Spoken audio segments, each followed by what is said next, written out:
This is Greer Garson. And Basil Rathbone.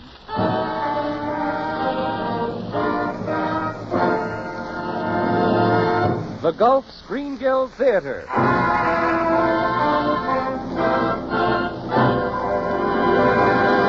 Presenting the story, Goodbye, Mr. Chips. And here is your host, the director of the Star's own theater, Roger Pryor.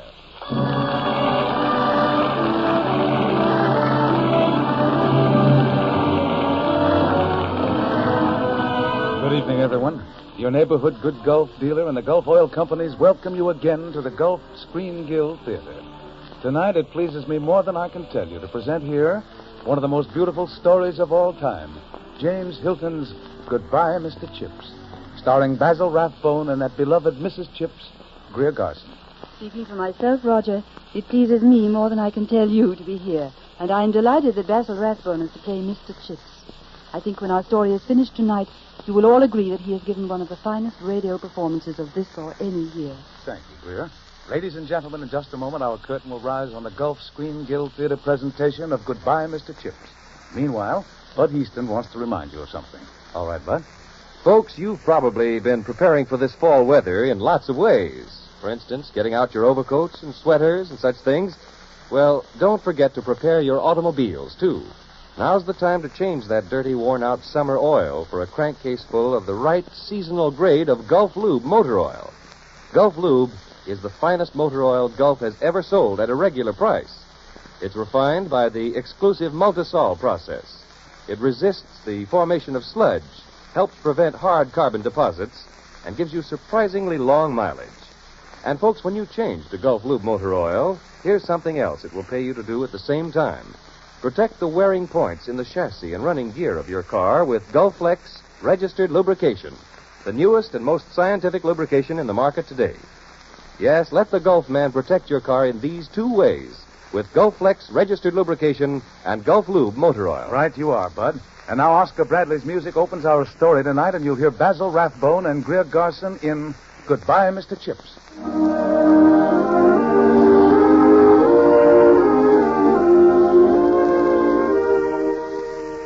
Deep in the heart of that green island that is forever England stands Brookfield School, founded 1492. Old walls, old buildings, old oaks, all sleeping in the peace of a September afternoon. And sleeping, too, in the bedroom of a house on the historic quadrangle is an old, old man. There's nothing remarkable about him. He owns no shining medals for valor. He's accumulated no great wealth. He's accomplished no heroic deed that will be recorded in the books of history, and yet, throughout the length and breadth of England, people speak his name. Bad news, Ashley, but I thought you'd want to know. I'll go to Brookfield by the first train. Cancel all my appointments and say I've gone to see Chips. Prime Minister cannot be disturbed, Sir William. Oh, yes, he can. You tell him Chips of Brookfield is dying. He'll listen. Yes, that's what everyone calls him, Old Chips. Or, more formally, Mr. Chipping, beloved Master Emeritus of Brookfield School. The white head turns on the pillow, and Chips smiles in his sleep. Of what is he dreaming? Of textbooks and chapel bells, of roll calls and scuffling feet, of names half forgotten, of events long ago.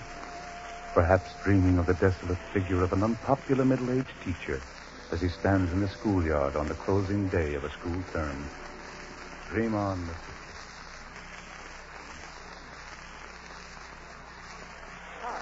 Lincoln, Trevor, Turner, Webb, Wentworth. Wild. Very well. Class is dismissed. Incidentally, I want to wish you all Say, the... isn't it wonderful? No more Latin, no more Greek. I'm going to burn all my books and swim till I go thin. Oh, well. Herr Chipping, wait. What? Oh, hello, Max. Herr Chipping, look. Just see what I have here. A cake. Where did you get it? A present to the professor from my German class. It's a beauty, no? Yes, indeed, Max. What did you get from your class? I? Oh, nothing. Oh. Well, I'm glad the summer's here. I will miss the young devils, though. Where do you go for your holiday? Oh, Harrogate as usual. Harrogate? Yes, I've been going there for 19 summers. Ever since I came here to teach at Brookfield. It's quiet and it's convenient and economical. But Harrogate is a resort for romantic old ladies. Oh, now really, Max. Look here, why don't you come with me, huh? With you? Yeah, I'm taking a walking trip through the Alps, over the Tyrol into my country, Austria. Oh, no. It's very kind of you, Max, but really it's quite out of the question, quite impossible. Oh, Mr. Chipping. Yes, Jenks? The headmaster's compliments, and he'd like to see you in his study right away. Oh, thank you, Jenks. I hope it's good news, sir. Thank you. Excuse me, will you, Max? This may be something very important to me. I can guess what it is. You are going to be promoted to housemaster for next term. I think so. I hope so. Of course you are. Congratulations. And now you must take this trip with me to the Tyrol to celebrate. No. As a housemaster, that wouldn't be quite, well, it wouldn't be quite dignified. And I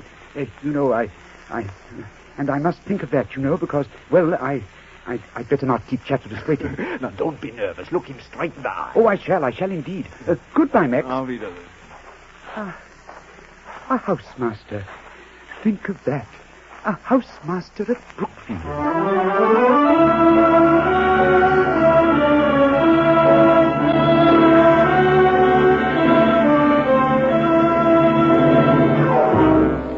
want you to understand, Mr. Chipping, this is immensely difficult for me.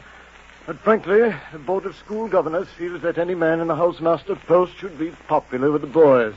That's why, in spite of the fact that you were in line for the position, we decided on Farrington. Yes, I see.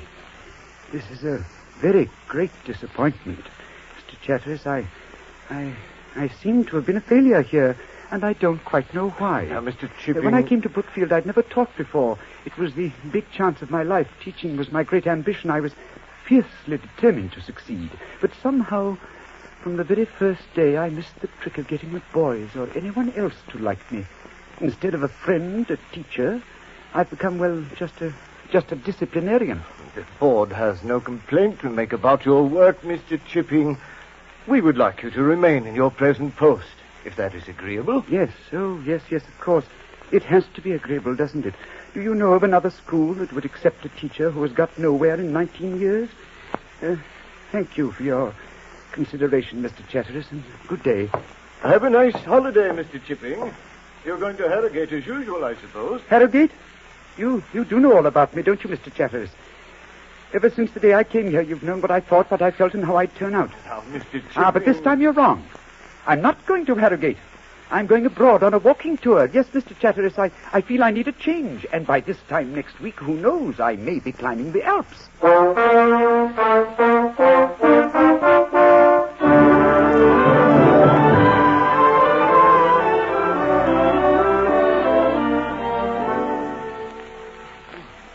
Confound it. I must have taken the wrong turn back there where the trails come together. A man my age has no business climbing the Alps all alone. Should have stayed back at the inn with Max. Oh, dear, now I am in a hole. Fog as thick as pea soup. It's getting dark and... Oh, it's infernally cold. Oh, dear. The safest thing to do is to stay here and not move until Max or someone comes after me. Hello?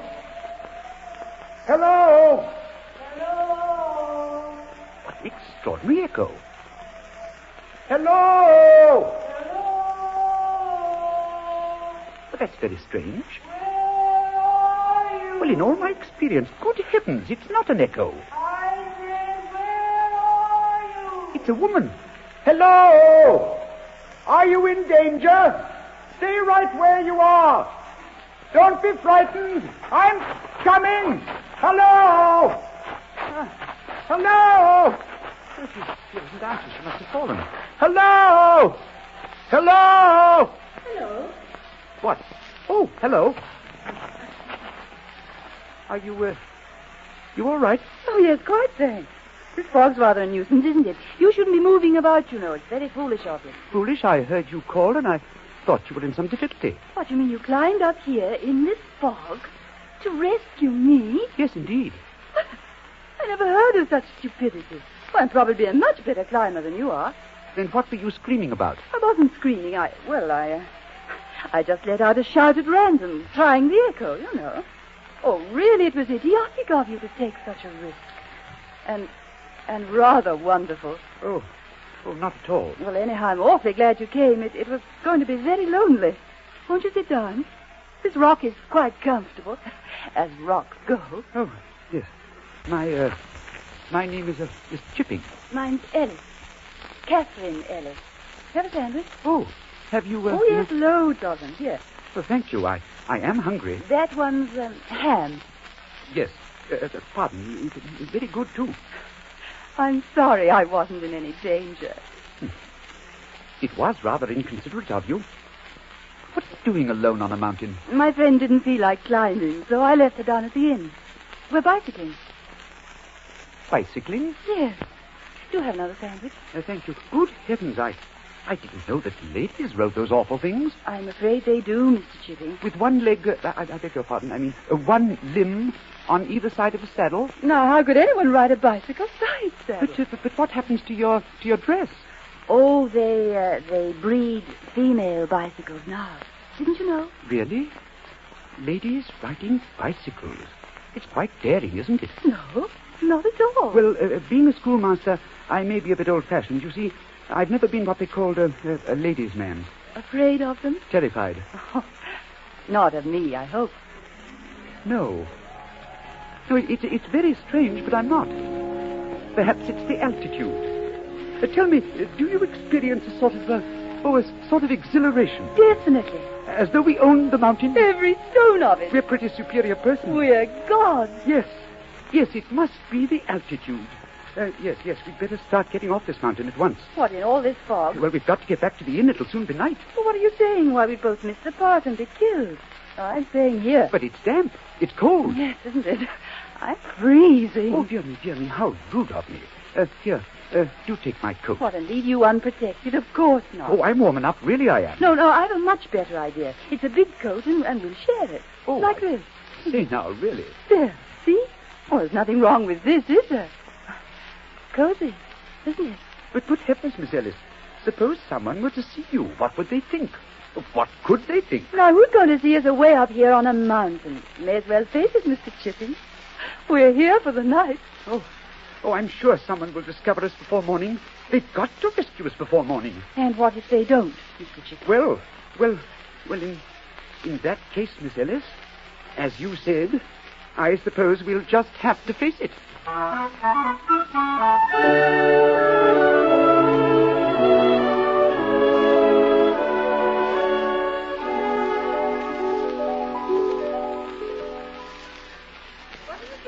Balcony, Catherine? I'm looking up at my mountain, Flora, in the moonlight. I should think after last night you'd have seen enough of it. It's going to be rather a thrilling memory when our vacation's over. It is a pity your knight Aaron was such an old stick in the mud. He's not old, Flora, and I think he's quite charming. Why, Catherine. Oh, that doesn't mean I'm in love with him, of course. Well, that's fortunate, because his friend just told me they were leaving for Vienna tomorrow. Oh, he did? I wonder why your Mr. Chipping didn't look in to say goodbye. Oh, he's terribly shy. I'm always so sorry for shy people, aren't you? Must be so lonely sometimes. Flora? Yes? How far is it to Vienna by bicycle?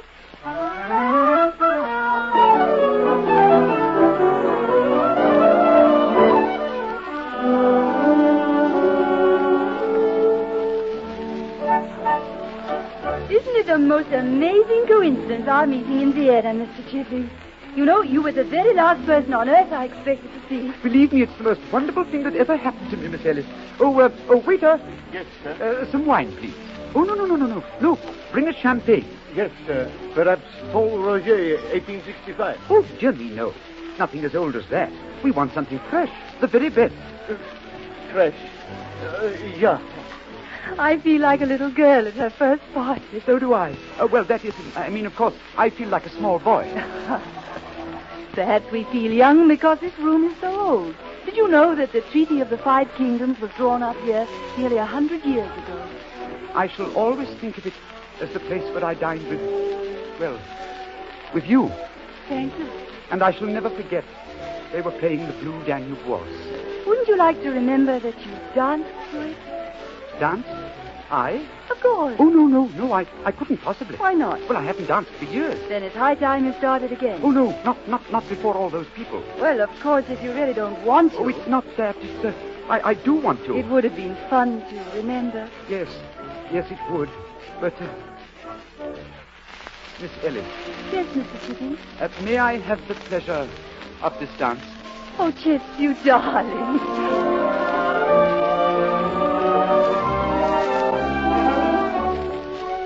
You see, you haven't forgotten. Why, you done beautifully. Thank you.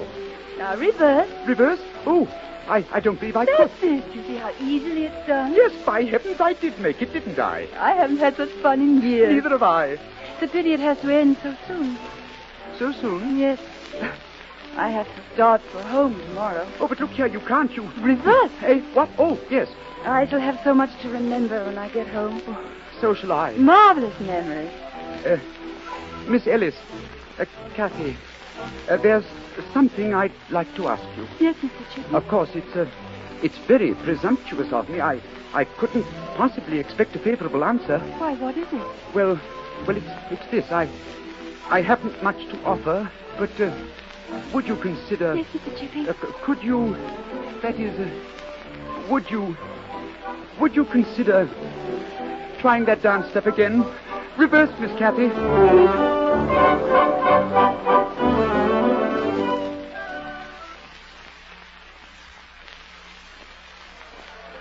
Alle einsteigen, fertig, Rampart, der Zug ist Augsburg and Punkten am Rechte. The train's about ready to start, Kathy. What time do you get to London? Oh, dear me, yes, of course, I asked that before, didn't I? Yes. Oh, isn't saying goodbye awful? Yes, isn't it? I mean, it's so... Yes, that's exactly what it is. There, the train's starting to move. Jump on, Kathy. Oh, dear, yes. Goodbye, Mr. Chip. And when you're remembering, please remember me with this. Goodbye. Miss Ellis! Kathy, wait! Kathy, do you hear me? Yes, but don't fall under the train. You just kissed me, you know. I know, wasn't it dreadful? But look here. You'll have to marry me now. Oh, do you want to? Oh, frightfully, do you? Dreadfully. Goodbye, Chip, darling. Goodbye. Kathy, wait. I'll meet you in London. Wait for me.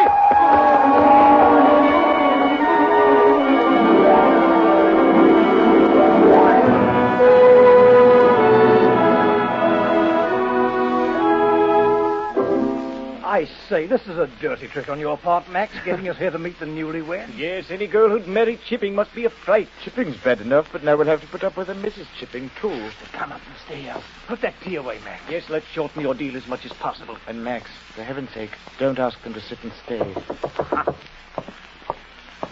Come in, Chippy. Oh, hello, everyone. You can only stay a moment, Max. Come in, Kathy. Thank you. These are my colleagues, my dear. How do you do? Oh, it's so nice to meet you all. And just a little terrifying. Chip told me how distinguished you all are. Chip? Oh, Kathy, really. Just a nickname she's given me, fellows. I won't, Chips. Why didn't we think of that? Please sit down, Mrs. Yes, please, here's a chair. Sit here, Chips, old man. It's good to see you again. Oh, Max, for heaven's sake, where are your manners? Aren't you going to give the Chipping some tea?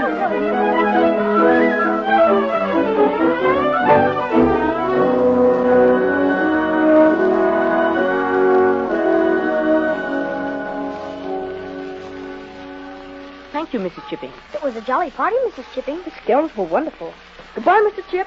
Mr. Chipping. Goodbye, boys. I haven't enjoyed a party so much for ages. Goodbye, boys. Hurry now to assembly or you'll be late. Bye. What a nice lot of boys they are. Yes. Your idea of giving a party for them was a good one. But, my dear, what authority will I have in my classes after such an affair? 10 times more, Chip. Because they'll know you as a friend. Know me as a friend? Oh, Kathy, how I wish they would. They will. You wait and see, Chip.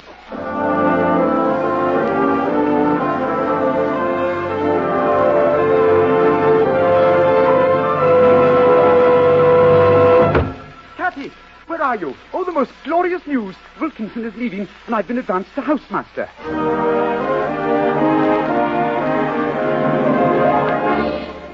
Well, Mrs. Chipping, prepare yourself. Beginning next term, my salary goes up £20. So where shall we spend this summer?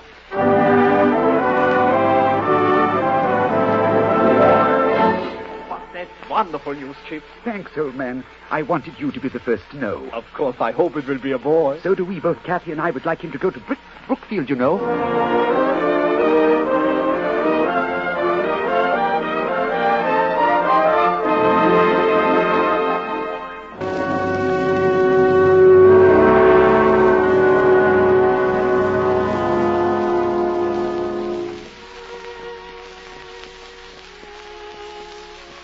Oh, Chips. Kathy, darling. I'm so sorry. So sorry the way things turned out. That doesn't matter, darling. The doctor said that it would have been a boy. You're all I care about. Chips, You mustn't talk. I'm going away. Aren't I? No, of course not, Kathy. I couldn't live without you. Oh, Chips, I've been so happy. No one's ever been so happy. Ever. Darling, dearest. Will you make me a promise? Yes. Yes, Kathy. You'll carry on. Even if I'm not here. Won't you? Kathy, The boys, Chips. The boys of Brookfield. They're the only children you ever had. I can't do it. I can't do it, Kathy. Please. Promise. All right. I promise. Say it. No matter what happens, I shall carry on at Brookfield for always. No matter what happens, I shall carry on at Brookfield for always. Now tell me. I want to see if you remember how we met, what we did, and how we fell in love. Well, once upon a time, there was a very lonely teacher, and he went to Switzerland. There he met a beautiful girl on a mountain top. In Vienna they danced all night and fell in love. And Kathy, do you hear me? Kathy! Oh, Kathy! Kathy!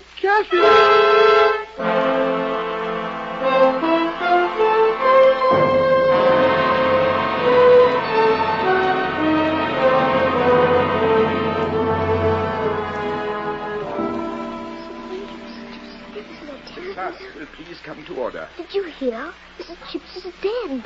Turn to page 29. Had us to tea last week.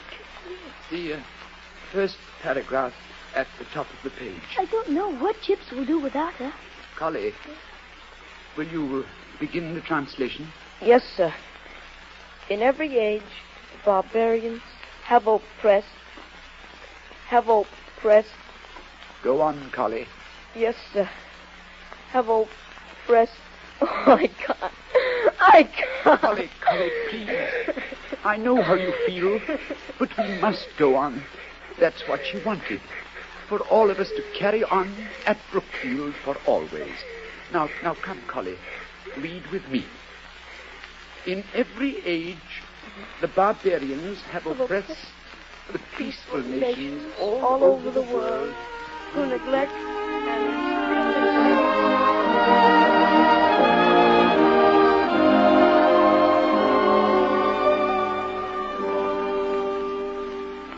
and Chips went on through the years as he had promised.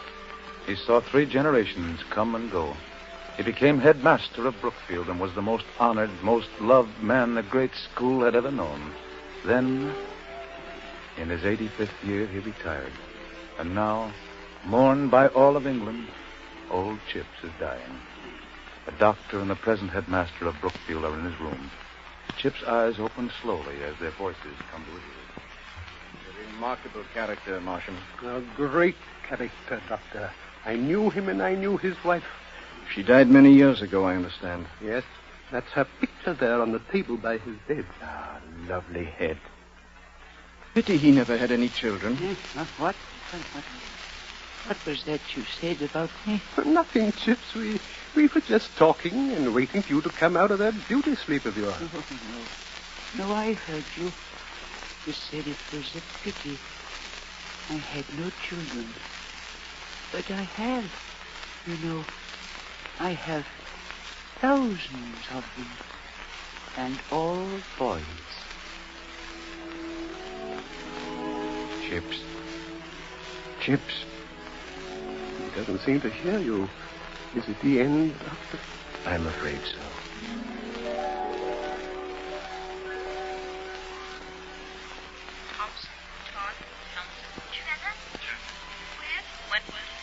Wonderful. No more Creek. Curry. I'm going to burn all my books and swim till I grow big. I've kept my promise, Kathy. I've carried on, my dear. I've carried on, Kathy. Oh, it's been such a long time without you, Kathy. Such a long, long time. The job's finished, Kathy. It's done. Goodbye, Mr. Chips. Goodbye, Mr. Chips. Goodbye, Mr. Chips. Goodbye, Mr. Chips. Goodbye, Mr. Chips. Goodbye, Mr. Chips. Goodbye, Mr. Chips. Goodbye, Mr. Chips.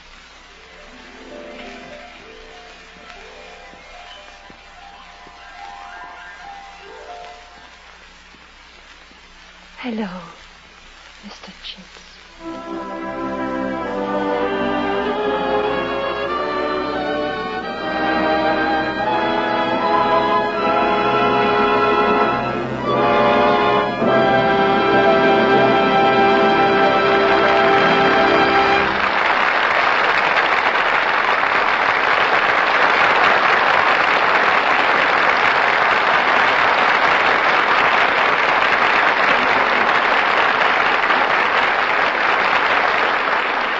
So our Gulf curtain falls on the conclusion of Goodbye, Mr. Chips, which was written for radio by Charles Tazwell and Hector Chevenix. Greer Garson and Basil Rathbone will be with us again as soon as we give them a few seconds to sort of catch their breath. And during those few seconds, we've something of interest to everyone who's ever sat behind the wheel of an automobile. You know, friends, a doctor can tell a lot about a patient's condition just by having him take a little exercise, then getting out a stethoscope and listening. Well, in much the same way, you can tell a lot about your car just by accelerating suddenly or driving up a steep hill and listening to the engine. For if you hear a knocking, pinging sound, that's a sign your car is wasting gas and wasting power. And it may also mean some expensive repair bills. So better fill up with Gulf No-Knox gasoline. This extra-value gasoline has been raised to an extremely high anti-knock rating. It's especially designed to stop that harmful hammering and pounding in your motor. As a result, Gulf No-Knox gives you a quieter, smoother-running motor at maximum mileage. So the very next time you need gasoline, get a gasoline designed to make your car run quieter and run better. Gulf No-Knox gasoline.